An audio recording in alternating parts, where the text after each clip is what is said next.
Hey, this is Andy from The Art Is Murder, and you're listening to K103. So you play in Sweden today, and yesterday, today in Gothenburg, first time. Yep. And this tour was put together on a really short notice, since the Emir one got cancelled. Yep. Did you feel like you had to do this one last tour before your new album comes out? We had planned to do this tour in this month anyways, in Europe. Because of the record coming out, we wanted to come and play old songs and the hate songs for one last time in Europe before a new album came out. And we also thought it would be really cool to tour with the Muir, who are friends of ours in Europe. They have a different fan base and a different genre, so maybe we would get exposed to more hardcore fans than deathcore or death metal fans. And then I'm pretty good friends with the Muir guys and found out about Frank's Voice, and they told me they were going to have to cancel the tour, so I got the heads up a few days before the public knew. And we have the same agent, Marco at Avocado, so Marco and I booked a tour in maybe 72 hours. Oh, cool. And salvaged the whatever dates that we could. Obviously a lot of the venues were too big for us to play by ourselves, so we put together the best routing that we could, and came up with the idea to have all Australian bands on the bill, and we made the tour in a couple of days. Oh, cool. So, yeah. I'm personally looking forward to tonight, because two of my favorite Australian bands are playing. Which ones? You guys and Aversion. Oh, cool. So Thanks. that's pretty cool. And as far as Australia and the heavier scene over there, Yep.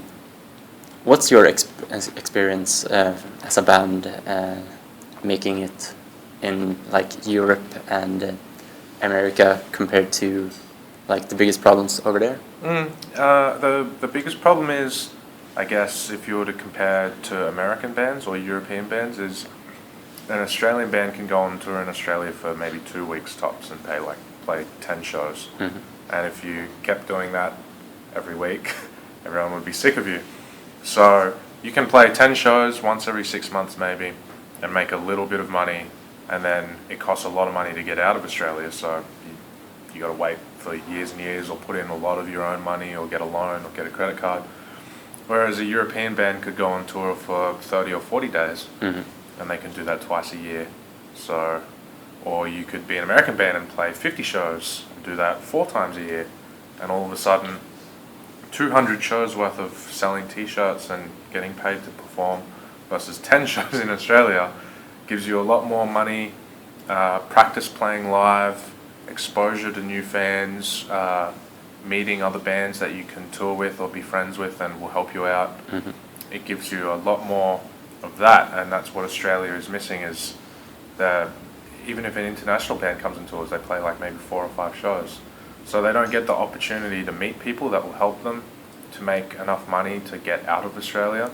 And that's the one thing that's really held Australian bands back for a long time. So that's why we feel passionately about trying to bring Australian bands overseas, because it's not that they're not good, that they're not touring overseas.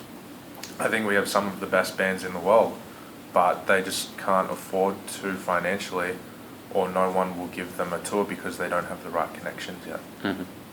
And this is the last tour before the new record comes out. Yep. And actually the day before my birthday. Oh. And that would be a good birthday present. Yeah. And what's the differences between this one and the latest one, as far as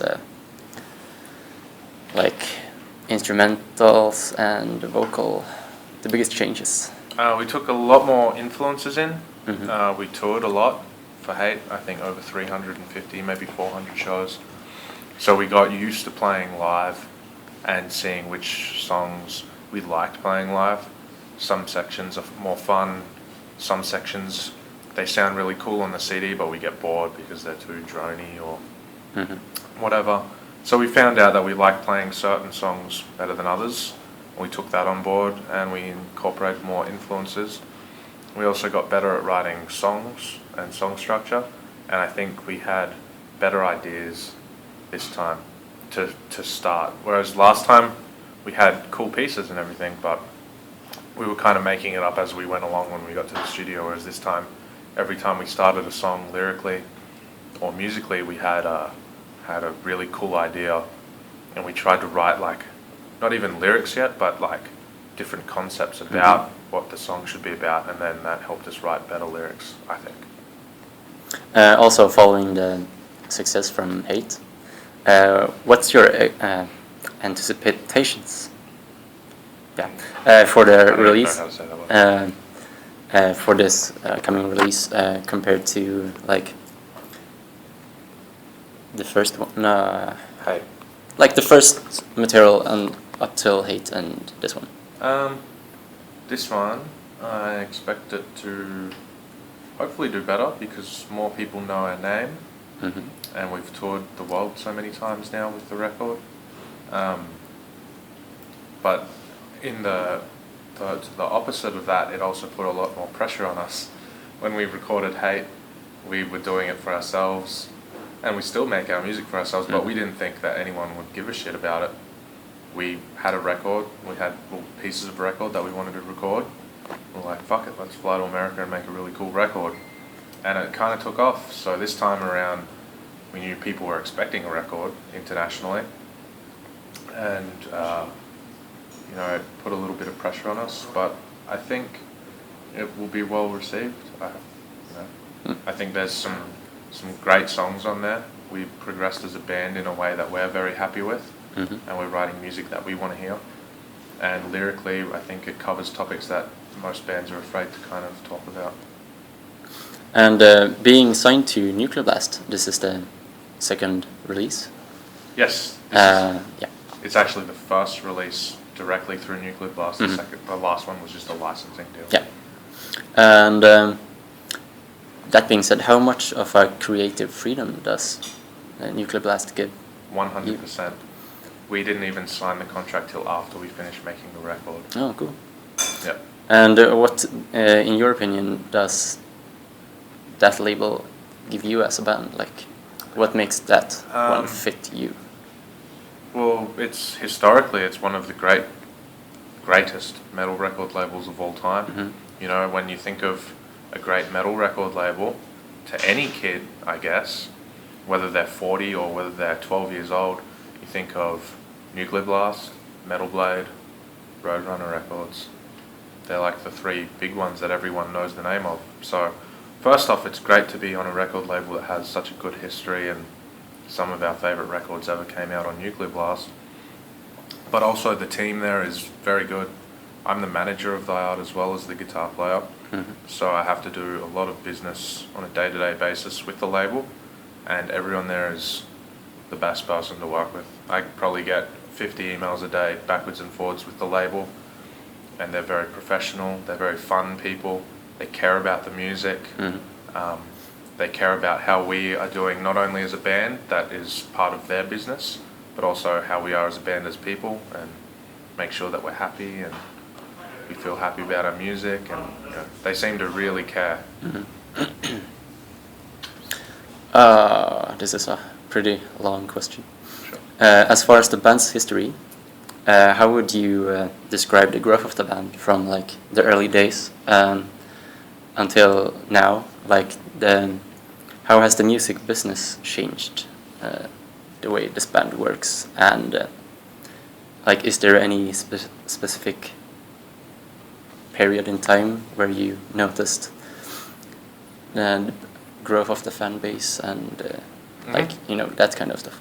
Well, the history of the band is something separate to, I guess, the business aspect. Like, the band started as a bunch of kids playing music in their parents' garage or at a rehearsal space, and the only two people in the band still that were in it when it very first started are Lee and Sean. And then they changed, like every new band, like all their friends played in the band, people that don't even listen to metal were playing in the band. And then eventually they settled on a lineup that did the Infinite Death EP. And I guess I kind of knew about this because I was working at the record label in Australia that put out that EP called Skull and Bones Records.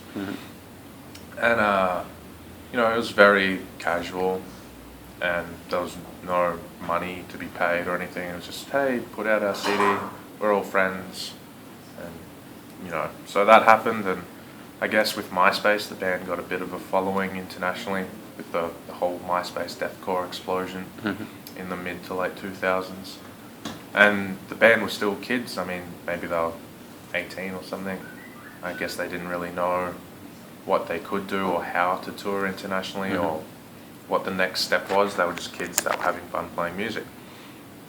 And then they lost the singer. He went back to university, I guess, because he was frustrated. Maybe, you know, there wasn't much more that they could do because of the thing that I told you about before. Australian bands can't go anywhere. So they got a new singer, CJ, who did the Adversary with them. And at that point, again, the CD came out on the same record label, Skull and Bones. The band didn't really know what they wanted to do. They just were writing music that they liked. And then right in the middle of the Adversary, I joined the band, and I guess maybe I was the most switched on one. I'd been going to university for a few years, so I was really into you know, being organised with things. And straight away I was like, oh, this band is great. I'd known them for years. I love the music. I was like, let's do another album soon, and let's make sure we go overseas. And you know, some of the guys weren't convinced that it was worth spending the money, but I was like, we need to go to America to get a really good recording and a good mix and master, to get a good metal producer. And also because when you record with people like that, naturally the music industry wants to know who's this producer's recording, because you know, if someone says, oh, Jason Sukoff's recording this band and you've never heard of them before, you're going to check it out. So that was one thing, and we went over and we recorded the record, and it's been the same four of us ever since. That was 3.5 years ago. And obviously the stakes increase. We toured more internationally, and it costs a lot of money to fly everywhere. We spend enough money to have bought a house or something by now, for sure, on just flying, paying to fly.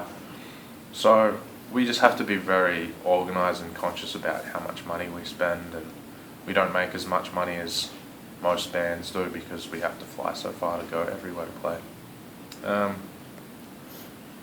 You know, but as the band has toured more and gotten bigger, we also found we needed more people that we had to work with to help our band grow, like getting a cool big record label like Nuclear Blast, getting proper booking agents in America and Europe that would help us book tours and organise all those kind of things for us, because it's too much for one person to do. So it's been a very big learning curve for us, but you know, I think we're doing pretty well. Where do you see like this band going in, say, the next 10 years? Next 10 years, I'll probably be dead, but you know, maybe we'll have a bus crash or something, or die of alcohol poisoning. But in all seriousness, I don't know. I try to plan for 6 months, 1 year, 2 years, and 5 years, and after that, who knows? Maybe death metal will become illegal all over the world in 5 years. So there's not much use planning past that.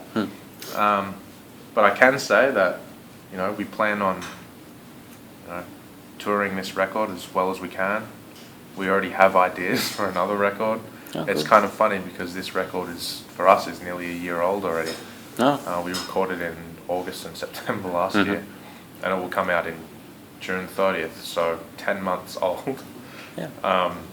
So we're already thinking about other ideas, but I think, you know, it would be good to go to the next level and play with some bigger bands and get to play with our favourite bands. I mean, outside of the business, because it's just about the music. We started getting stoked on this band because we're like, fuck, maybe we get to play with Behemoth or Decapitated, you know, and those are our kind of goals still.